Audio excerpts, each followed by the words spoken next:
hitadiny tavako hiala amin'ny ratsy fanao ny iaino aho hanasitrana ny taniny aho izy zao nefa isaorantsika n'Andriamanitra fa na inona mitranga raika amin'ny 20 taonany zany no nitondrana vavaka nyity fireneny ity inona ny antony satria nisy olona netsehiny tompo tany hoany hanambara fitiavan-tanindrazana mahita ny zava-misy dia niantsoantso izy tsy heninao ve zany antsoantso zany manerana ny tany inona mahantra mahonena mitady famonjena ary noho izany ry havana dia aoka ho ao anatytsika amin'ny maha kristiana tsika izany fitiavan-tanindrazana izany tamin'ny herintsika dia nijeriny hoe inona moa no atao hoe kristiana fantatsika rehetra ny hoe kristiana ara-tantara kristiana ara-piarahamonina kristiana ara-tsoratra masina dia ireo kristiana izay naniray eny Kristy ka tonga zanak'Andriamanitra ary ireo tonga zanak'Andriamanitra ireo no ndeha jerentsika ireo tena manana fifandraisana tanteraka amin'Andriamanitra ireo andeha ho jerentsika ny toe-piainany teo amin'izao tontolo zao satria tsy amin'izao fotoana zao ihany no misy olona tena tia ny tanindrazany fa santionany vitsivitsy ihany no nitsongaiko hodinitsika anio ny fitiavan-tanindrazana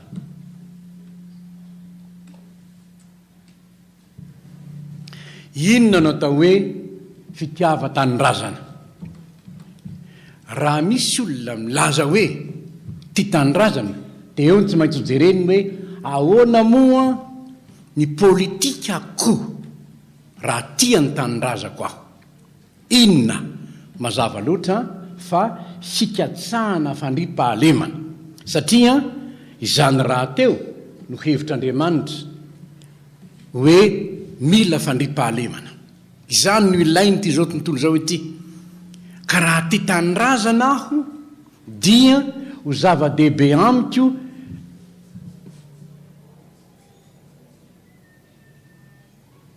ny fikatsahana fandriam-pahalemana zay zava-dehibe amiko mihitsy zay tsy te hiadina amin'izy raha azo atao ny voasoratra dia ataovy zay havananareo amin'ny olombelona rehetra fikatsahana fandriam-pahalemana ny manaraka amin'ny ara-tsosialy fampandrosoana ara-toe-karena fanatsarana ny fiarahamonina fanajana ny zonony tsirairay izany no andraikitry ny kristiana raha mijery ny ara-tsosialy isika satria fampandrosoana ara-toe-karena ve sitrak'Andriamanitra ane zany mbola azontsika tao indray ny mandinika ny hoe inona avy ny loharano-karena araka ny soratra masina fa matoa Andriamanitra nampanantena fitahiana ohatra fotsiny nomeko anareo Deutéronomia 7:20 raha mihaino tsara ny feon'i Jehovahandriamanitra ao ianao hotahiko ianao an-tsaha hotahiko ianao an-tanàna eto Madagasikara 80% tantsahany maro dia inona ary no zava-miafina atoron'Andriamanitra tenin'Andriamanitra io raha mihaino tsara ny feon'i Jehovahandriamanitra ao ianao hotahiko ianao an-tanàna hotahiko ianao any an-tsaha hotahiko ny iteraky ny kibonao Deutéronomia 7:20 hitantsika 9 hatramin'ny 4:20 fitahiana avy amin'Andriamanitra zany raha mihaino tsara ny feon'i Jehovahandriamanitra ao ianao ary azontsika tao ny mijery aiza ny fahamarinany zany amin'izao tsika miteny zao misy ve olona na fikambanana miaina amin'izany raha mihaino tsara ny feon'i Jehovahandriamanitra ao ianao loharano-karena anankiray manko ny fiainona ny tenin'Andriamanitra mazava koa nefa fa loharano-karena ihany koa ny devoly loharano-karena koa ny devoly mekofy ataonatrehiko izy tamin'i Jesosy dia omeko anao zao rehetra zao fa nomena eny dia mazava loatra fa misy olona manan-karena noho ny halatra noho ny zavatra tsy marina ataony satria miaraka amin'ny harena ny devoly izy mety misy zany satria ny devoly dia mekofy eto anatrehako fa omeko anao zao rehetra zao ary zany nahatonga Jesosy ilaza hoe tsy mahay manompo an'Andriamanitra sy mamona ianareo misy olona manompo ny mamona dia manan-karena tokoa izy nefa misy olona noho ny fitahin'andriamanitra azy dia manan-karena izy araka ny tenin'andriamanitra ka isika kristianina amintsika kristianina dia mazava loatra fa ny fampandrosoana raha-toe-karena dia ny fanarahana ny tenin'ny tompony atsika tsy rarahan'ny tompony hoe te handroso raha-toe-karena ianao tsy rarahany zany fa saingy izao zay programan'andriamanitra ho amin'izany no arahan'ny kristianina ny manaraka zany hoe fanatsarana ny fiarahamonina bien sûr ny mampalahelo indraindray dia zao tsy raharahan'ny olona ny fiarahamonina tsy tena raharahany fa niazy ihany fitiavan-tena foana ny manjaka ao fa tsy manjery ary mba manahoana moa ny fiarahamonina manahoana inona mba azoko atao hanatsarana ny fiarahamonina satria izany no isan'ny ho fampandrosoana ihany koa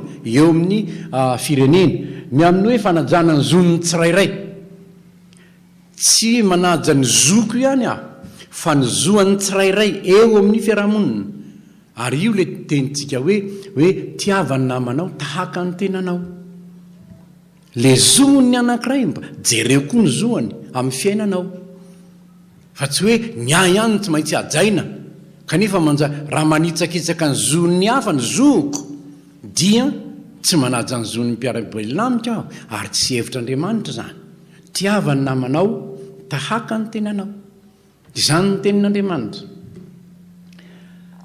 ary hojerentsika kely ny andraikitra manokan'ny mpitondra fanjakana ny kristiana eto aho dia milaza fa ny epistiliny ka tsy nisoratana ho ny tsy kristianina ny epistily dia nisoratana ho ny olon'andriamanitra olona efa nanaiky an'i Kristy satria tsy zaka ny olona tsy manaiky an'i Kristy ny tenin'andriamanitra ka raha mijery ianao Romana 13:1-4 dia ao no anambanran'andriamanitra fa inona kay ny andraikitry ny mpitondra andenge sokafy ny baibolinao raha kristianina ianao ka mpitondra raha tianao ny tanindrazanao dia tsarovy ny hevitra napetrak'andriamanitra ho anao amin'ny maha mpitondra anao ary eto aho ry havana dia mbola lazaiko anareo nanoratra ty boky ty aho hoe fahefanampindramina mbola lazaiko anao ny momba azy rehefa avy eo fa jereo kely inge ny Romanina 13:20 dia ho hitanao ny hoe inona ary no andraikitry ny mpitondra ary inona no tokony ho toetsaiko raha kristiana aho ka mpitondra fanjakana na hatramin'ny ambany indrindra na ambony indrindra na manana toerana any amin'ny fiarahamonina any aho izao ny voalaza ao amin'ny 17:20 manomboka amin'ny 1 aoka ny olona rehetra samy hanaiky ny fahefana lehibe hafatra ho an'ny kristianina io fa hojerentsika aloha ny hoe kristianina mpitondra manana andraikitra manana fahefana amin'ny toerana samihafa mety misy azy fa tsy misy fahefana fa tsy zay avy amin'Andriamanitra fa izay misy dia voatendrin'Andriamanitra koa zay manohitra ny fahefana dia manohitra ny voatendrin'Andriamanitra ary zay manohitra ny dia hahazo fanamelohany fa ny mpanapaka dia tsy mba tahotry ny manao tsara fa ny manao ratsy ihany ary ny tsy atahotra ny fahefana vano tianao ataovy ary zay tsara dia hahazo dera avy aminy ianao fa mpanompon'Andriamanitra izy hahatsaranao fa raha ratsy kosa no ataonao dia matahora fa tsy entiny foana tsy akorony ny sabatra fa mpanompon'Andriamanitra izy dia mpamaly handatsaka fahatezerana amin'izay manao ratsy koa tsy maintsy manaiky ny olona nefa tsy noho ny fahatezerana ihany fa noho ny fieritreretana koa inona nge ny andraikitry ny kristianina mpitondra manaiky izy fa mpanompon'Andriamanitra manao zay hahatsara ny mpiara-monina aminy raha kristianina mpitondra izy fa raha tsy kristianina izy tsy mahagaga anao raha tsy afaka manaiky an'izany izy satria ny boky ho an'ny Romanina ny epistily rehetra dia nisoratana ho an'ny kristianina ary izany mahazava dia mbola ho hitantsika manaraka ny andraikitry ny kristianina rehefa avy eo hoe inona kosa ny andraikiny ny Timoty voalohany 2:2 dia mbola manamafy zany ihany Timoty voalohany faharoa andininy voalohany sy faharoa mbola manamafy ihany hoe ko mananatra voalohany indrindra aho mba hatao izay fangatahana fivavahana fifonana fisaorana ho an'ny olona rehetra ho an'ny mpanjaka mba amin'izay rehetra manana fahefana mba hiainantsika miadana sy mandry fahaizay amin'ny toe-panahy araka an'Andriamanitra sy ny fahamaontinana rehetra. Inona no ataon'ny manam-pahefana hoe manao izay hampandry fahaizay. Raha kristiana zany dia miezaka aho amin'ny manam-pahefana eo amin'ny toerana mba hampandry fahaizay ny firenena na ny fiarahamonina izay misy ahy. Petera voalohany toko faharoa andiny telo ambin'ny folo dia mbola izany ihany. Petera voalohany toko faharoa andininy fahatelo ambin'ny folo sy ny manaraka. Petera voalohany toko faharoa andininy telo ambin'ny folo andininy toko faharoa andininy fahatelo ambin'ny folo. Hoy izy hoe ary noho ny tompo dia maneke izay rehetra voatendrin'ny olona na ny mpanjaka satria ambony izy na ny mpanapaka satria ny rahiny hamaly izay manao ratsy izy fa ho mpidera izay manao tsara. Fa toy izany no sitrapon'Andriamanitra hampangina anareo ny tsy fahalalan'ny olona adala amin'ny fanaovan-tsoa. Izany hoe ireo manam-pahefana ireo raha misy anarana ka tsy mety dia anjara ny manafay azy ary izany misy ny tribonaly. Kanefa mazava loatra fa raha kristiana ianao ao amin'ny toerana misy ianao dia izao zay hamaly zay manao ratsy anarana tsy mety ary izany anjarantsika izany fa saingy izao raha sanatria ka ny tsy meloka ny mialohina tsy araka ny sitrapon'Andriamanitra izany. Tia ny tanindrazana ny kristiana. Tia ny tanindrazany ny kristiana marina. Andeha ingeo jerentsika ao amin'ny testamenta taloha no jerentsika na dia mbola tsy kristiana aza, tsy mbola misy olona natao hoe nandrahin'ny Kristy satria mbola tsy teto tany Kristy, fa misy olona tena tia n'Andriamanitra. Ka raha mamaky ny salamo fa fito amby telopolo amby zato ianao dia hirany babo tany Babilôna io. Raha manadino anao aho Jerosalema aoka ny lelako iraikitra amin'ny lanilanitro manozo ny tena raha manadino ny tanindrazany. Maro amintsika reto ngamba mba nipetraka tany an-dafy ihany nandritra ny fotoana vitsivitsy na maromaro. Mihetsika ry ny fonao raha vao misy zavatra renao ny amin'ny Madagasikara. Ary ity boky ity ry havana dia nisoratako tany an-dafy vokatry ny fihetsem-poko vaovao re avy ety Madagasikara. Nahoana satria rehefa tena kristiana marina ianao dia tianao ny tanindrazanao. Raha manadino anao aho Jerosalema aoka ny lelako iraikitra amin'ny lanilanitro. Fitiavan-tanindrazany tany Babilôna zany, tsy any Jerosalema intsony izy, any Babilôna izy. Any izy ny mahatsiaro ny tanànany. Tsy mety manadino ny tanindrazany ny olon'Andriamanitra. Nehemia nandriva vaovy amin'ny rahalany izy. Manahoana arseny ny any an-tanindrazantsika any dia andenge mba ovakitsika ny eo amin'ny Nehemia toko voalohany enge andeha aloha ovakitsika. Nehemia toko voalohany ahitantsika zany toe-pony Nehemia zany rehefa nieritreritra any Jerosalema izy. Nehemia toko voalohany ny andininy fahatelo. Zao manko ny voalaza ao.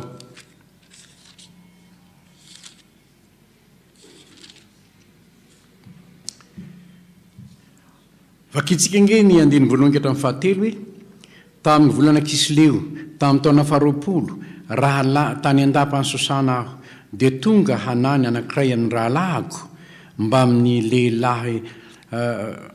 lehilahy sasany avy tany Joda ary nanontaniako azy ny amin'ny jiosy efa afaka izay sisa tamin'ny fahababoana ary ny amin'ny Jerosalema ka hoy navaliny ahy. Ny sisa tamin'ny fahababoana zay any amin'ny tany any dia mitondra fahoriana be sy latsa ary voarodana ny manda ny Jerosalema sady nodoran'ny afo ny vavahadiny.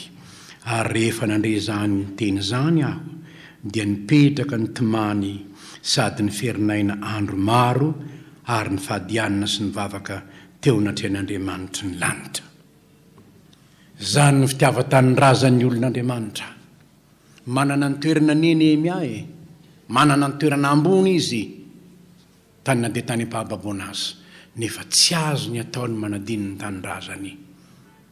Ka nisy tonga avy any ny rahalahy ny tena nytaniny, manahoana ry seny any tanàna any a? Manahoana? No nyreny ny tany tanàna ny fahadianana sy ny vavaka izy. Izany no nampisehoany voalohany ny fitiavan'ny tanindrazany, fifadikanana sy vavaka, fifonana teo anatrehan'Andriamanitra. Fa ny antony nahavony firenenay anie Andriamanitra dia fantatray fa niditry ny fonaiany natony zao. Fitiavan-tanindrazana tao am-pony Nehemia. Estera, izao ny teniny ataoko ahoana ny mijery ny fandringanana ny havako. Fa inona no nitsanga? Navoaka ny Hamana ny lalàna any am-pahababoana izy amin'io fa izy vadiny mpanjaka, Hamana prime ministre. Hamana prime ministre namoaka lalàna, haringany daholo ny jiosy rehetrarehetra. Nivoaka ny lalàna ary ny lalàna mediana sy persiana rehefa nisoniaviny prime ministre nisony azy tsy azo ovany io. Fantatry Estera io. Ary dia ny zavatra nitranga dia izao, tsy maintsy iseho anatrehan'ny mpanjaka izy ary nilazana. Izy anefa tsy avy misehoseho hoe vadiny mpanjaka ka dia andeha anao ohatran'izao, tsy afaka nanao zany izy. Fa raha tsy tondroin'ny mpanjaka ianao tamin'izany tsy mahazo manatona azy. Dia nilazany Mordekay dadatoany izy. So dia izao nametrahany tomponao amin'ny toeran'io Estera. Hisy ihany ny famonjena ao amin'ny jiosy. So dia izao nametrahany tomponao amin'izao toeran'izao. Dia inona nataony Estera? Ndana ary ozy ndana. Mifadia aminy ianareo mandrisy ny 3 andro mivavao aho. Fa iseho eo mpanjaka aho, raha maty aho dia aoko ao faty. Tsy maninona fa iseho anatrehan'ny mpanjaka aho. Ny fahadianana sy ny vavaka nisy ny 3 andro zareo. Dia inona nisy rehefa nanatina ny mpanjaka izy? Tondroin'ny mpanjaka hiditra. Dia niditra izy. Tena ambarany marina. Misy lalàna ane ry mpanjaka navoaka ny prime ministre ary tsy azo ovany zany, fa haringana hono ny jiosy. Nisy zany. Ataoko ahoana ry mpanjaka ozy no hijery ny haninganana ny havako. Fitiavan-tanindrazana zany. Haringana. Zany hoe raha jerena zany hoe fitiavan-tanindrazana no isika, fa tsy ny tanindrazana tany ihany anie ny tanindrazana, fa ny veloleo indrindra. Ary ny jiosy namany any am-pahababoana. Any ny jiosy namany. Nefa na dia any am-pahababoana azy haringana. Tsy zaka ny Estera zany. Tsy zakako ny loza hanjo ny fireneko. Ary zany nahatonga azy nitaraina mafy tamin'ny mpanjaka. Dia inona nataon'ny mpanjaka noho ny fitiavan-tanindrazan'i Estera naantona tamin'ny hazo Hamana prime ministre ary nomena lalàna vaovao enareo jiosy. Tsy azo ravana le lalàna hoe haringana ny jiosy, fa izao kosa ny lalàna nataon'ny mpanjaka mahazo miaro teny ianareo. Vokatry zany nandresy ny jiosy. Vokatry ny fitiavan-tanindrazana, fitiavana ny mpiarabelona aminy tao am-pony Estera zany. Dia andeha mba ho jerentsika hoe amin'ny testamenta vaovao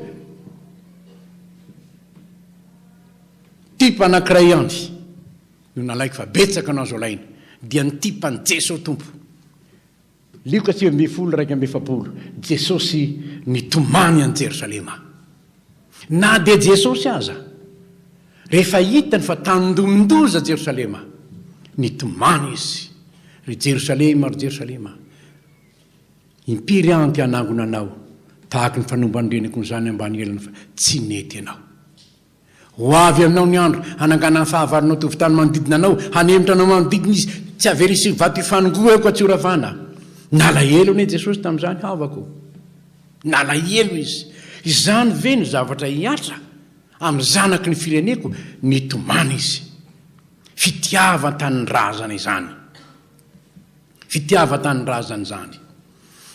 Raha makany Jerosalema ianao, ety andafitsinaniny ety any tendrombohitra Oliva, dia mandalo ny losa-kidrony ianao, mandalo ny losa, dia avy eo ianao mandalo ny losa Getsemane. Dia inona no hitanao tanànan'i Jerosalema tamin'ny andron'i Jesosy tempolony teo. Amin'izao zaho miteny aminao zao moskeno eo. Rava tanteraka ny tempolon'i Jerosalema. Efa nitomany anie Jesosy tompo e. Nitomany ny tanindrazana izy.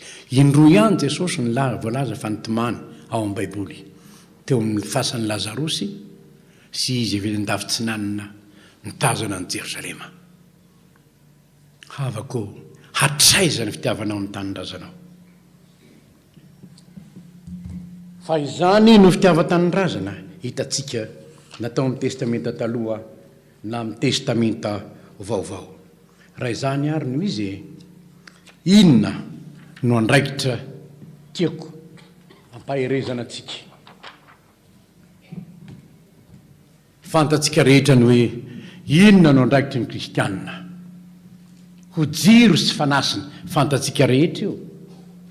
Fantatsika rehetra io ny hoe ianareo ny fahazavana zao tontolo zao. Ianareo ny fahazavana.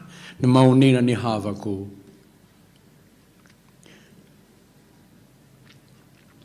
80% ny mpitondra eto amintsika kristiana daholo. Raha mba isika manko ny fahazavana hamirapiratra ny Madagasikara e. Raha miaino ny tenin'i Jesosy isika, ary zany namporisia atsika, zany namporisiako anao amin'ny maha kristiana anao. Meteza ireo tena jiro eo amin'ny toerana izay misy anao. Meteza ho tena fahazavana ilay tahaka eo amin'ny toerana izay misy anao. Mazava loatra moa fa raha tsy miaraka amin'ny Jesosy tsika, tsy afaka ho fahazavana raha tsy miaraka aminy. Ary noho izany isan'ny andraikitra anankiray ho vavolombelon'i Kristy. Ho vavolombeloniko ianareo. Nanomaky boky anankiray aho. Misy zazavavy anankiray laza ny tena no kristiana izy. Nefa mba hiala volony izy. Dia lasa izy nakany amin'ny boîte de nuit. Dia nanao baolina, dia nianjera, dia natsangan'ilay tovolahy any. Dia zao ny fanontaniana napetrany tamin'ilay tovolahy, kristiana ve ianao? Dia ilay tovolahy, dia ilay tovolahy, ary ianao? Kristiana, ka inona no ataonao aty? Anjaratsika ny mijoro vavolombelon'i Kristy amin'ny toerana izay misy atsika, mba halain'ny olona tahaka ny fiainantsika, na amin'inona na amin'inona. Satria Paoly aza dia nilaza hoe aoka hanahaka ahy ianareo tahaka ny anahafako any Kristy. Dia inona no ataoko? Raha eo amin'ny toerana anankiray manahirana ahy, misy fanapahan-kevitra tsy maintsy raisiko, dia inona ny ataoko? Raha Jesosy tompony teto, inona no ho nataony? Hanaiky izy sa handà? Ny tenin'Andriamanitra raiketina ho amponao no hamaly izany. Izany mahatonga hoe atao-poko no iraketako ny teninao mba tsy hanotako aminao. Zavatra anankiray koa antony fandraisana andraikitra efa hitantsika teo aloha.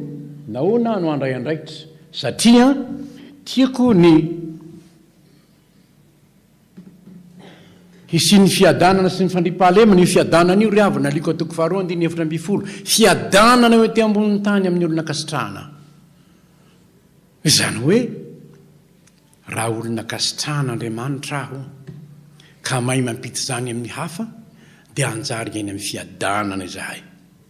ny olona kasitrahan'Andriamanitra, ny olona manaraka ny tenin'Andriamanitra, dia ho hitantsika fa ny fandraisana ndraikitra dia ny asian'ny fiadana sy ny fandriam-pahalemana. Ny fanjakan'Andriamanitra ihany koa anjarantsika izany. Hitantsika ao amin'ny Matio 9:1-10. Mivavaka isika ho tonga ny eny fanjakanao. Dia hozy ny tompo ka inona ary no ataonao e? Raha tianao ho tonga ny fanjakako, inona ny ataonao? Tsy maintsy ny fiainako aloha ny anjakany. Rehefa anjakan'ny tompo ny fiainako, dia azoko atao ny mijoro vavolombelona, ary ny olona dia anao hoe mba hanaradianareo zahay satria hitanay fa momba anareo Andriamanitra. Ny anankiray koa nefa dia izao. Ny tena zava-dehibe indrindra dia ny fiainana mandrakizay. Alohan'ny andehanako tatery havana, dia ny tsena ny koziny ny vadiko aho maty tany an-dafy. Nentina vety izy ary dia andeha levina any Tuliara Rapitso. Vory daholo ny fianakaviana, bien sûr. Fa firy moa ny mieritreritra ny hoe ahoana ny any akoatra. Ahoana ny any akoatra. Izao anefa ny nahatongavany Jesosy teto tany, aoka tsy ho adinotsika izany, ny antony nahatongavany teto tany, dia mba tsy ho very zay rehetra mino azy fa hanana fiainana mandrakizay. Izay ny tena nahatongavany Jesosy teto tany. Tafaresaka taman'olona aho malariva ny amin'ny hoe fiainana mandrakizay. Tsy zavatra zany ane ahoana ane zany tsy ohatrany tsy mieritreritra mihitsy io nefa i olona maty io ane, i olona maty io. Raha tsy nanana fiainana mandrakizay dieny teto tany izy, dia hijaly mandrakizay any amin'ny elo e. Ary ampijaliana andro manalina mandrakizay ao amin'ny farimrehetra fisolfara izy. Ary zany ny tena zava-doza indrindra. Ary zany ny tena loza anjo ty firenetsika ity havako. Izany no loza anjo azy. Raha maty anio izy ho any amin'ny elo. Ary rehefa tonga ny fisarana farany ho any farimrehetra fisolfarany ireo e. Ampijaliana andro manalina mandrakizay any ireo e. Zakanao ve zany ry kristiana malala? Zakanao ve zany? Zany no anjo ny fianakavinao, zany ny anjo ny mpiarabelona aminao, reo olona mandehandeha eo an-tsena rehetrarehetra reo. Raha tonga ny eny fahafatesana ho any amin'ny elo any ireo e. Mandainga ny elo ira hoe Andriamanitra, fitiavan'Andriamanitra ka tsy misy ny elo e. Mandainga zany. Ataon'Andriamanitra ahoana hono no andefa ny olona any amin'ny elo, nefa Jesosy ny laza, tsy ho very zay rehetra mino azy, zay tsy mino azy ho any amin'ny fahaverezana mandrakizay. Ary raha tsy manana an'izany ao anatinao ianao havako, tsy tory filazantsara ianao e. Avelao ny olona andeha amin'izay alehany ihany, ny fiainako ihany no ataoko. Sao dia tia teny ianao havako. Sao dia tia teny ianao. Ianao mahalala fa ho any amin'ny elo izy io, nefa dia tsy ho ambaranao aminy ve? Dia hoy fara hoe dia tsy nambaranao ahy izy. Anjarantsika ry havana. Raha tianao ny tanindrazanao, fomba ahoana fitoriana ny filazantsara. Amin'izany no azahoanao maneho ny tena fitiavanao ny tanindrazanao. Satria inona moa sy mahazo ny olona ny mahazo rehetra zao ary izy nefa very ny ainy. Ndray andro ry havana amin'ny teny amin'ny Assemblée nationale, nisy député nodimandry. Voninkazo zany, zavatra be mihitsy, nameno manodidina ilay vatapaty. Dia inona moa nifany? Manova inona io? Aiza ny fanahin'ny olona io satria voatenyreo ny olona no fatindray mandeha rehefa afaka zany dia izy fitsarana. Aiza ny fanahiny? Ninona ataonao amin'io vovoka io? Tsisy dikany eny io e. Tsisy dikany io. Fa le fiainana mandrakizay. Raha tsy manana fiainana mandrakizay dieny eto tany, satria fiainana mandrakizay no men'Andriamanitra antsika. Ary eo amin'ny zanaka zany fiainana zany. Zay manana ny zanak'Andriamanitra ny manana fiainana mandrakizay. Tsy afaka hanana ny zanak'Andriamanitra nefa izy raha tsy mitory amin'ny filazantsara ianao. Omaly nisy olona mianaka tonga tao amin'ny taotrano andondorety nampandreo hitory filazantsara hono ny aviany ao. fa tsy ny fiainana mandrakizay anefa notoriny fa ny doktrine inoany zay fantatro tsy sahy mivavaka amin'i Jesosy akory satria tsy Andriamanitra Jesosy ary tsy tokony hivavahana Jesosy. Izany ve ny filazantsara otoriana? Havako fiainana mandrakizay no men'Andriamanitra atsika ary eo amin'ny zanaka ihany zany fiainana zany. Inona nefa? Inona io? Hoy ny tompo hoe mandehanaka toriany filazantsara. Inona filazantsara io? Kristy voaomby tamin'ny hazo fijaliana ny Korintianina 1:2-2. Fa ninitsy nahafantatra zavatra hafa teo aminareo aho afa-tsy Jesosy Kristy indrindra fa izy voaomby tamin'ny hazo fijaliana. Zay ihany. Satria raha tsy mitory an'i Kristy voaomby tamin'ny hazo fijaliana ka mampibebaka olona handray an'i Kristy, handray famelan-keloka amin'ny alalan'ny ranony zanak'Andriamanitra, raha tsy zany ny filazantsara torianao, milaza aminao aho fa tsy filazantsara zany. Ary eto aho dia te hampirisika anareo mpanao gala de sang. Raha tsy misy hafatra bebaka olona ao tompoko dia tahaka ny filalaovana fotsiny ihany io, falifaly mitsinjatsinjaka ny olona fa tsy misy fo vaovao sy fanahy vaovao mandray fiainana mandrakizay. Tsara ny mihira midera ny tompo fa ny zava-dehibe indrindra ny hafatra napetraka ny tompo farany indrindra mandeha any ianareo ka mitoriny filazantsara amin'ny olombelona rehetra. Izany no fitiavan-tanindrazana. Izany no fitiavan-tanindrazana. Fitoriana ny filazantsara nahoana mba hanana fiainana mandrakizay zanaky ny fireneko. Fa raha zavatra hafa ny kendrenao dia malahelo aho ilaza aminao fa adininao ny hafatra farany napetraka ny tompontsika mandehana ka mitoriany filazantsara amin'ny olombelona rehetra. Ary dia ampahery anao ny amin'izany aho. Ataovy izay hitorianao ny filazantsara amin'ny olombelona rehetra mba ho vonjena ny mpiarabelona aminao. Fa inona moso azontsika nanana tomobile be dia be daholo azontsika menakavy amboteiazy no betsaka. Nefa ho any amin'ny elo rehefa avy eo anao amboteiazy koa mankany amin'ny elo enganika tsy ho izany. Tsy ho izany satria hianao mpanaraka ny fanabeazana dia hitory ny filazantsara mba hahatonga anao ho mpiara-miasa amin'ny tompo. Ary manaraka izany amin'ny lafi-piainana rehetra na ny eto tany aza ane. Josoa 1:9 hatramin'ny 10 tsy efa nandidy anao va aho. Aoka tsy ala eo ambavanao ny teniko saintsainao andro manalina fa amin'izany dia alavorary ny lalanao ianao sady ambinina. Na eto tany aza aneo ho ambinina ny ianao e. Ny Deutéronomia moa efa fantatsika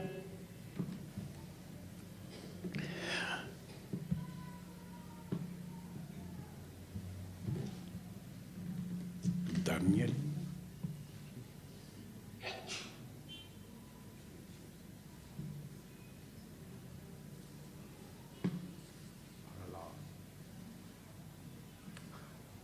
azafady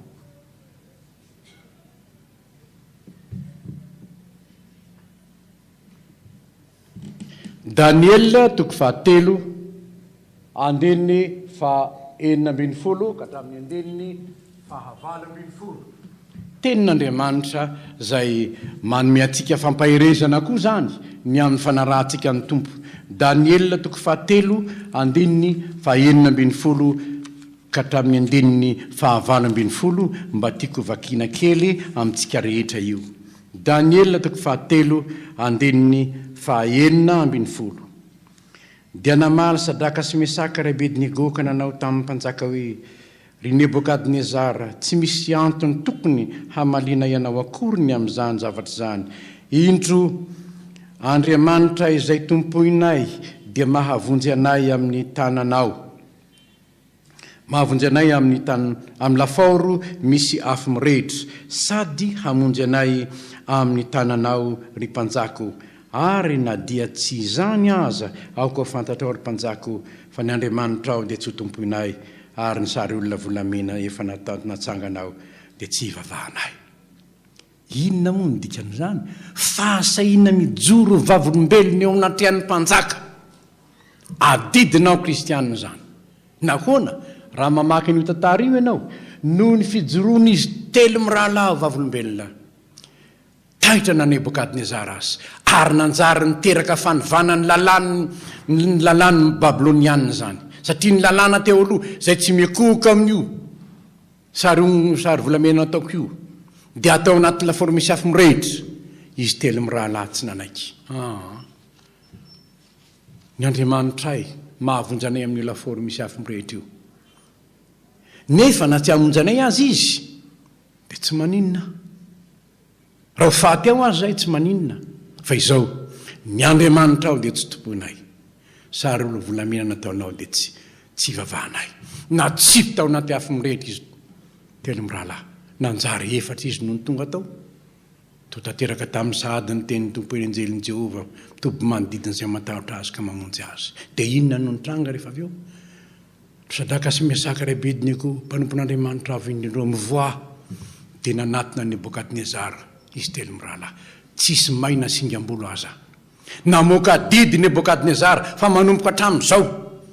Dia ny Andriamanitra Sadraka sy Mesaka ry Abednego no tompon'ny Babiloniana. Havako noho ny fahasahiana nijoro tamin'ny tenin'Andriamanitra tsy hanompo sampy na dia atsipy ao anaty lafaoro misy afo mirehitra azy. Ilainao zany ry kristiana malala. Raha misy zavatra mpanaovina sanatria manohitra tenin'Andriamanitra, ny tenin'Andriamanitra ihany arahana. Dia ho hitanao ny voninahitr'Andriamanitra, ho hitanao ny voninahitr'Andriamanitra, ho hitanao zany amin'ny fotoanany. Mba ho voninahitr'Andriamanitra mahalala ary havana. Nazo affectation disciplinaire reto fonctionnaire mpivady. Fa naninona tsy nanaiky ny zavatra nampanaoviny PSD tamin'ny fotoanany. Manohitra tenin'Andriamanitra. Affectation disciplinaire signée par le ministre en personne nanao azy misy mivady. Zavatra nitranga nefa dia zao. Telo taona onja tatoriana tafahaona tamin'ilay ministra izy mivady. Efa tsy ministra intsony ilay ministra tamin'izay. Dia ny fanontaniana napetraka ilay ministra dia zao ny teny, mbola mivavaka ve nareo mivady? Hoy izy hoe tsy mbola miova Jesosy monsieur le ministre. Toutes mes félicitations. Nanjary nanova fijery ilay manam-pahefana nanome azy affectation disciplinaire ny fijoroany izy mivady tamin'ny fanarahana ny tenin'ny tompo sy ny nahitany ny fiarovan'Andriamanitra azy. Havako sahy mijoro raha tia ny tanindrazanao ianao. Hijoro amin'ny fahamarinana amin'ny tenin'ny tompo na inona mpanaovinanao manohitra ny tenin'Andriamanitra azafady tompoko kristiana. Tsy afaka manao zany aho. Tahaka le chef protocole anankiray fanambarako anao tamin'ny heriny, chef protocole anankiray tany amin'ny faritany tamin'ny fitondrana teo aloha tany aloha. Zavatra nitranga hoe ho avy ety Andriamantoranaka dia diavy vehivavy izy. Le chef protocole jamais. Ry havana, mila tsika ny firenena, mila nao hijoro amin'ny fanarahana amin'ny tompo ny firenena mba haninona mba sady hanana fiainana mandrakizay izy. Dia hitantsika ny asan'ny apôstôly toko 5:7-20 ihany koa. Inona nga io? Tenin'ny Israely anie io e, tenin'ny mpianatra anie izy hoe dinio raha marina ao anatrehan'Andriamanitra na tsy hanaiky anareo mihoatra noho ny olona. Fa mihoatra n'Andriamanitra, fa Andriamanitra ny tokony ekeny mihoatra noho ny olona. Amin'ny zavatra rehetra izay ataon'ny kristianina, Andriamanitra ihany no hitari-dalana azy e. Andriamanitra ihany no hitari-dalana azy. Ary raha tianao handroso ny firenenao, Deutéronomie 7:20 tsy azo adinoina io. Raha miainy tsara ny feon'i Jehovah Andriamanitra ao ianao. Ho tahiny ianao raha miditra, ho tahiny ianao raha mivoaka. Ry havana, izay ary no azoko lazaina ny amin'ny fitiavan-tanindrazana. Mety isy mbola misy fotoana ihany azaontsika metraka fanontaniana, nefa nanomboka tamin'ny tononkalo sika mamela ahy hamaky aminareo tononkalo eto am-pamaranana. Matokiry gasikara fa mbola hivavaka izahay. Aneritreritra ihany no ahitako ny endrikao ry gasikara tanindrazako. Aneritreritra ihany no ampitako any aminao, dia indro tsinjoko sy tazako. Olo maro zanakao, alaim-panahy amoy fo, ka mivily ny fisainana, efa te varilavo, nanantena famonjena, fa mafy loatra ny ady mpiainana. Na izany aza nefa, matokiry gasikara, fa tsy avelanay ianao hitanondro-davo zao satria mbola mahatoky ilay Jehova tomponao. Azy aniny fa efany ka raha mibebaka izahay vonina iverina aminy dia ho tanterahiny eto ilay toky izay nomeny ho sitraniko ny taniny. Mbola hivavaka izahay ho an'ny zanaka rehetra mba ho tonga olo marina. Mbola hivavaka izahay ka ho fongariny tsy toy izay arenana angalarina.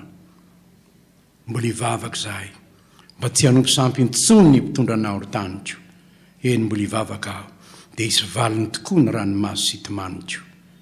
Mbola hivavaka izahay hitaraina sy angavy mba hiarenana ny ray.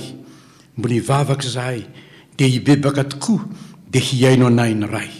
Mbola hivavaka izahay dia hisy vokany izany ho raketiny tantara.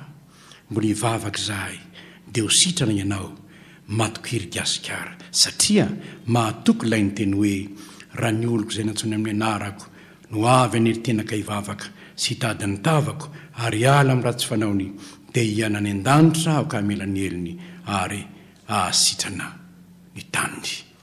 Inganery havana ka ho isan'izay mpitondram-bavaka ny firenena ianao.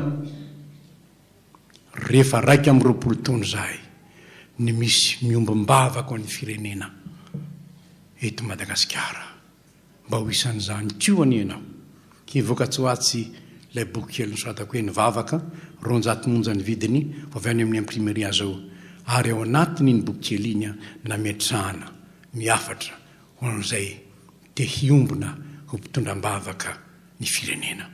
Ho an'Andriamanitra ny nahatra mbola hivavaka sika aoriana izay dia mbola misy fotoana kely mbola azo antsika mametraka fanontaniana hivavaka sika.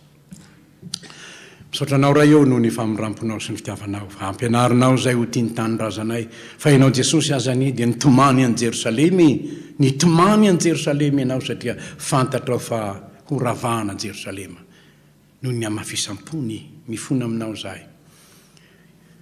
Fa nomenao ny teny fikasana iorena ny finoanainy amin'ny tanindrazanay dia ny ianao anasitrana ny tany raha mivavaka izahay. Mivavaka aminao izay tompo, sitrano ny taninay. Fomba ahoana ianao neny mahay manasitrana azy, tsy natorina hoe zao no ataoko anasitrana azy, fa ny andraikitray kosa dia ny mijoro vavolombelona, mitoro ny filazantsara, mitondram-bavaka indrindraindrindra ny firenenay. Ho isan'izany ane izay menakavy reto hitondram-bavaka ny firenenay mba ho sitraninao Madagasikara. Amin'ny anaranao Jesosy tomponay nanaovanay izany vavaka izany. Amen.